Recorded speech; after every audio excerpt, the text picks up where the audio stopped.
back to the Daily Beat. Well, it's a call against extremism heard today around the world. The King of Morocco, Mohammed VI, has called on Moroccans living abroad to reject extremism. Condemning the murder of innocent people, the king singled out the killing of a priest in France, where two followers of the so-called Islamic State murdered 84-year-old priest Jacques Hamel at a church in a suburb of Rouen. Joining me now from Rabat is journalist Michelle Medina. Good afternoon. Thank you for being with us today. Hello, thank you for having me. Well, it was the king's first address, as we know, to Moroccans living in the diaspora, mainly in Europe, since the recent attacks on Europe by Islamist militants. How is the situation been inside Morocco, though, since 2011? Well, since 2011 and the terrible bombing that has happened in Marrakesh, there hasn't been a domestic terror attack since. However, the insecurity in the region has caused Morocco to beef up its security measures across major cities and major institutions, as Morocco is definitely a targeted site for terrorist groups. As it's a stable country, it has a monarchy, and it's obviously not a part of the caliphate.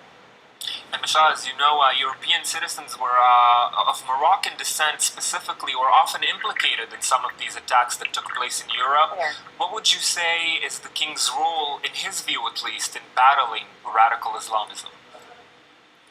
Well, this is, of course, very embarrassing for the Moroccan government, and the king, in his speech, positioned himself as a spiritual and a political leader of Islam, and has begun, in Morocco at least, implementing state-sponsored Islamic education programs and state-educated imams, basically with the purpose of emphasizing acceptance, coexistence, and reinterpreting some of the Islamic texts that have been, taken out of context. And the king is also trying to include women and give women leadership roles in his programs as instructors, and this is highly unheard of in the region.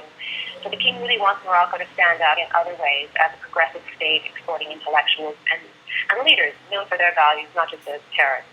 And yet, is there an Islamic insurgency in Morocco or extremism still within the country? Well, every month or so, we do have arrests of terrorist cells, and they are attracted to what Daesh and what ISIS is exporting.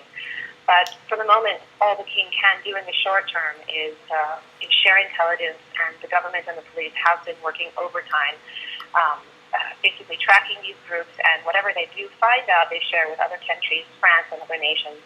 But Morocco is a leader in counterterrorism and is always making arrests. And this is all that the country can do for the moment. Yes, and of course his statement today is extremely important. And Michelle Medina, thank you very much for joining us from Rabat to talk to us more about this. We're moving now to Bosnia.